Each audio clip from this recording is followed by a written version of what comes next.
Hey everybody, this is Catherine, the Chubby Adventurer, and today's podcast is about commitment. But before we get started, please hit that thumbs up, give me a big ol' like, click subscribe, and follow me on Instagram, cat.thompson2585. And leave me a comment in the comments section if you have any questions, want to give me any ideas for the next podcast or whatever. I am fully committed to kind of interacting with everybody. So please, join me on this journey that I'm going on.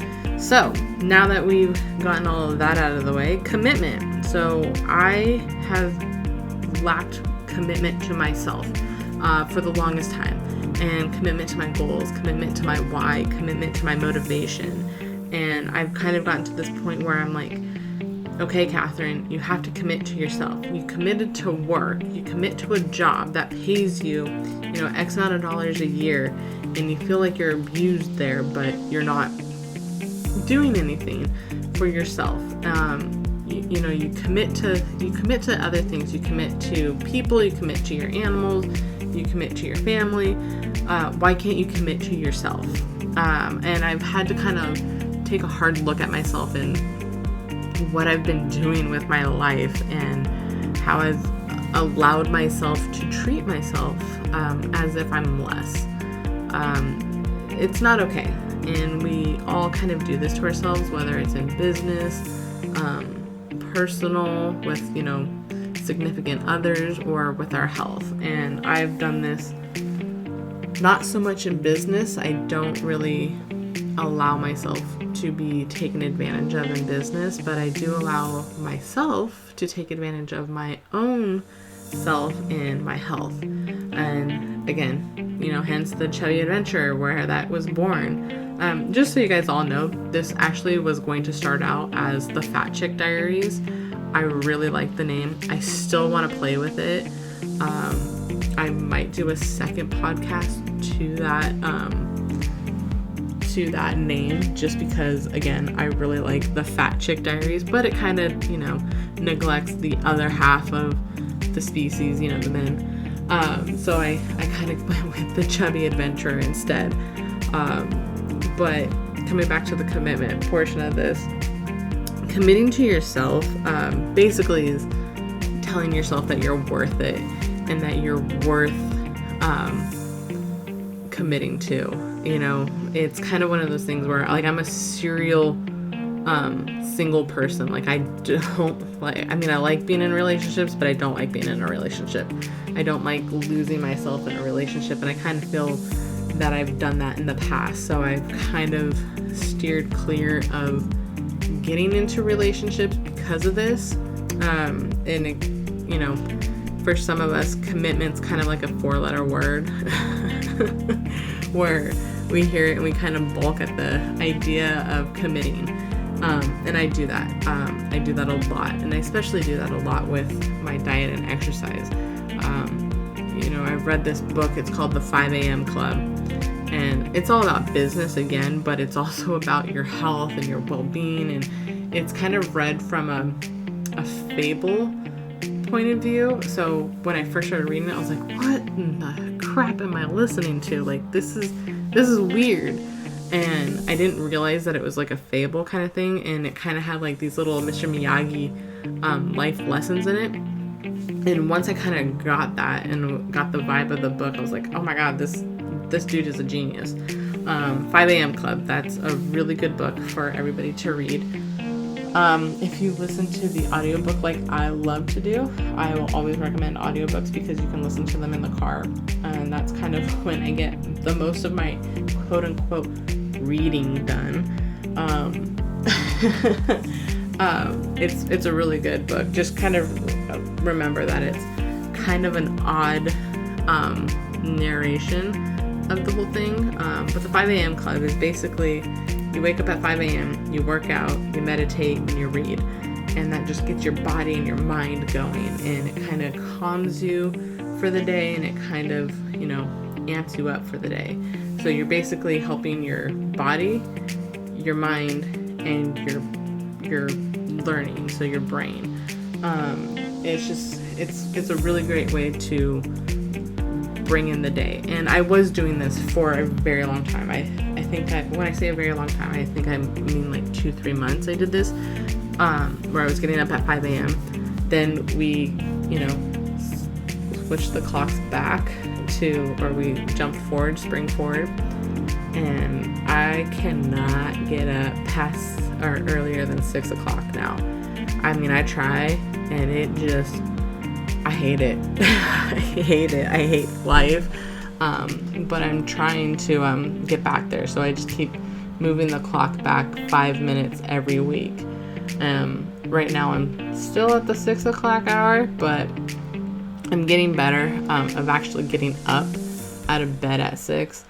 It's one of those things where, if you're going to do it, just do it. Don't hit the snooze button. Turn on the light right away. Take a drink of water if that's what you need to do to help you wake up. And then just go. Put on your workout clothes and just go. I finally built a gym in my garage. So I have a treadmill and a little, it's called a Weirder. I don't really know the brand, but it's good enough for me and my strength training level. I'm not doing a ton of strength training just because right now I don't have a lot of muscle strength right now, so I'm kind of working into it. So this machine just kind of works for me. I don't recommend it if you're somebody who's like super into lifting weights. It's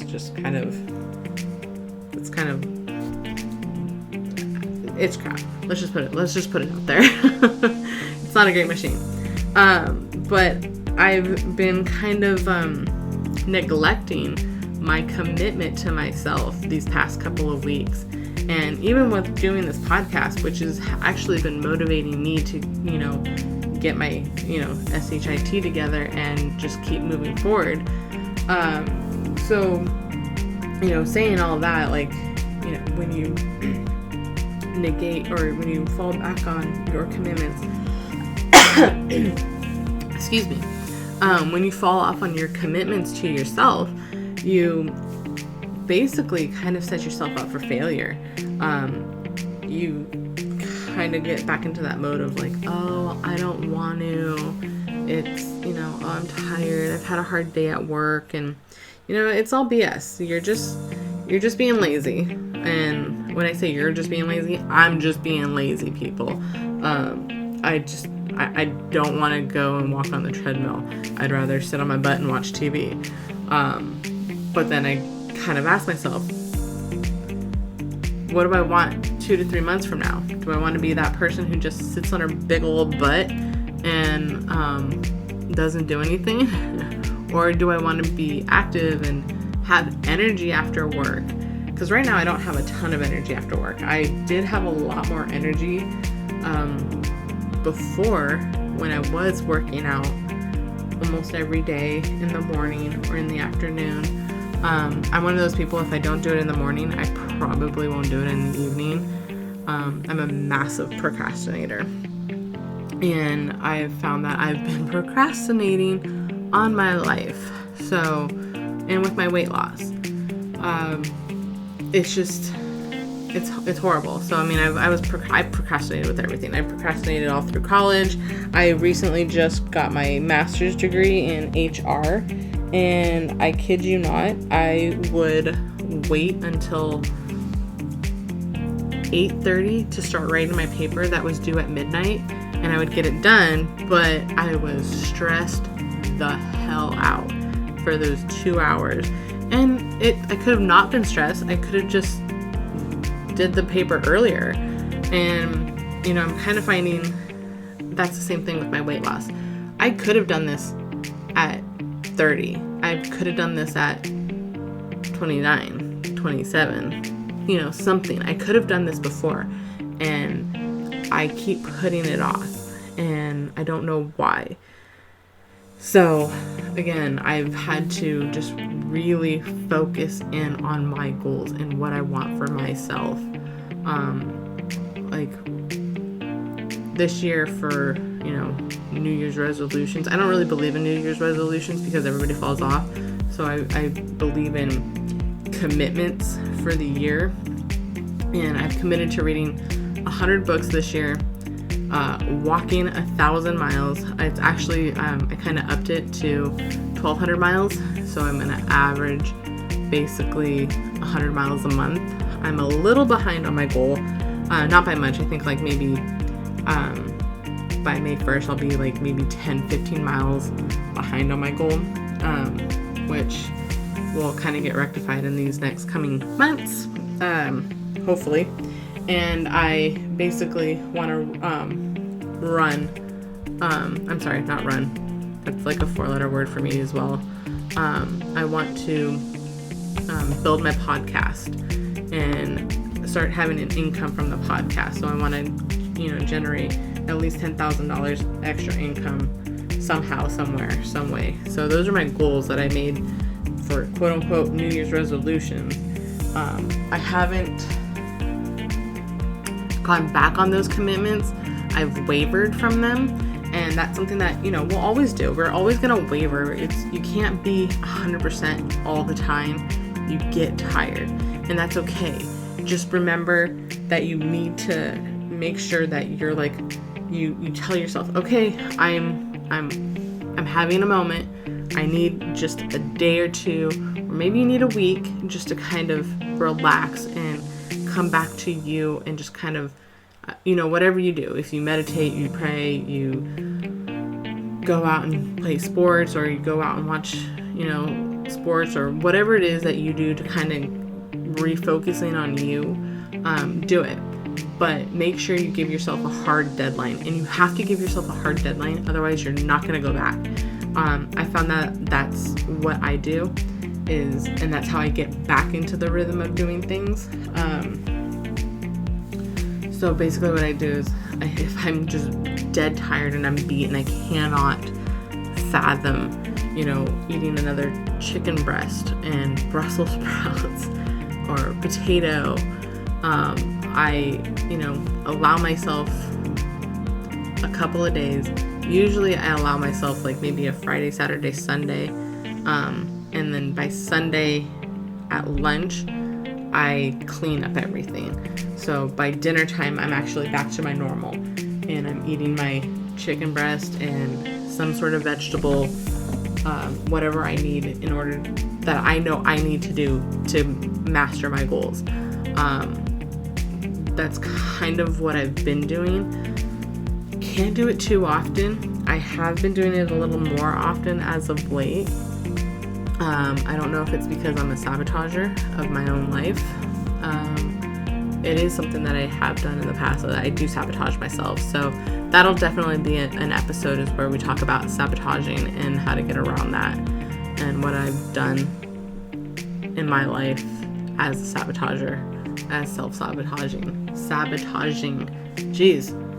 Nothing like getting a microphone in your face that makes you forget how to talk, right? I promise as these go forward, I will start getting better and better with this once I get more comfortable talking about myself like this. It's very new to me. I don't really talk about myself, even to my friends. I kind of keep everything inward. So that's another way to kind of help you think about your commitments. It helps me with my commitments. I've actually started sharing with people like what I want to do, and hey, this is my goal for my life. This is my goal for the next 2 to 3 months. This is, this is where I want to be. This is what I want to do. This is how I want to, feel at the end of the day. So it kind of helps you keep yourself accountable because you're telling people that. So when you tell somebody else like, hey, I'm going to do this, or I'm going to hike Half Dome, and then you don't hike Half Dome and they're like, haha, yeah, I didn't think you would.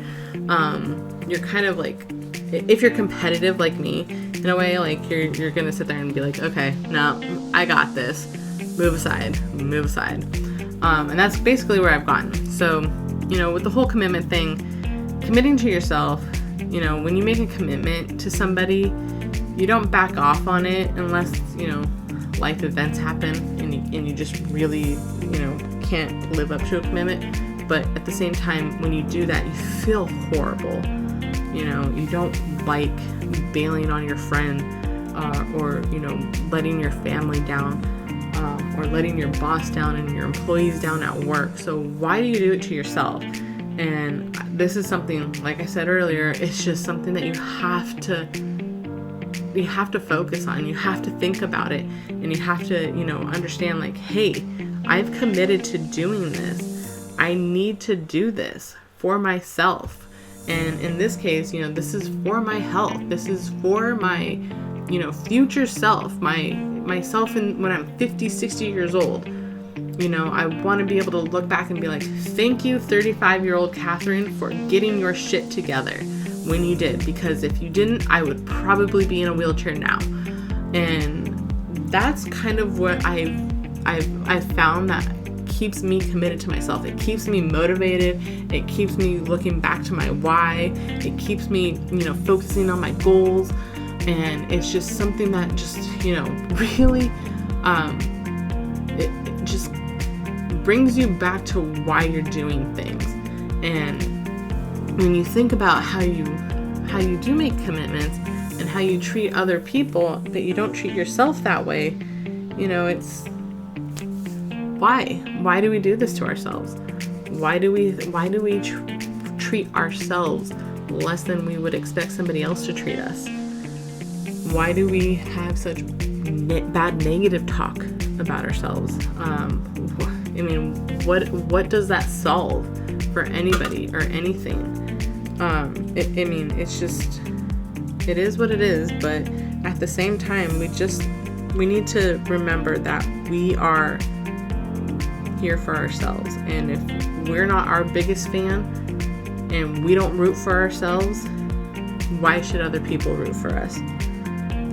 It's just, you know, we have to look back at ourselves for this kind of stuff, and we have to kind of keep moving forward and keep our motivation and our commitments to ourselves for ourselves. So, last, you know, I always recommend a book on these things. I'm going to recommend another book by Jesse Itzler. It's Living with Monks. Hilarious. Please get the audio. He is hilarious. But it basically talks about commitment. And he made a commitment to go and live with these monks for, you know, I think 14 days, which wasn't even that long. But, you know, it's a hard thing to live with monks, seriously. I mean, imagine living with monks, and, you know, you get, just read the book. Trust me, you'll love it. It's funny. He's hilarious. His name is Jesse Itzler. Living with Monks. That's my recommendation for this week. Again, so just to reiterate, if you're not motivated, you don't have your goals, you don't know your why, you're not going to be committed to yourself. So make sure you find your why, you have your goal set, you're motivated, and you're making a commitment to yourself. So last but not least, if you haven't already, please hit that like button, give me a thumbs up, click subscribe, follow me on Instagram, cat.thompson2585. And in case you don't know how to spell my name, it's cat.thompson, THOMPSON2585. And leave me a comment, people. I really want to hear from you. If I see that, you know, comments, and I will do my best to, you know, start making sure that I'm commenting back and liking it. And, you know, I want to hear from everybody. So whether you like this podcast, you think that I suck at this podcast, whatever. Haters gonna hate. Bring it on. It's cool. I can take it. But yeah, I hope to hear from everybody. Thank you for listening.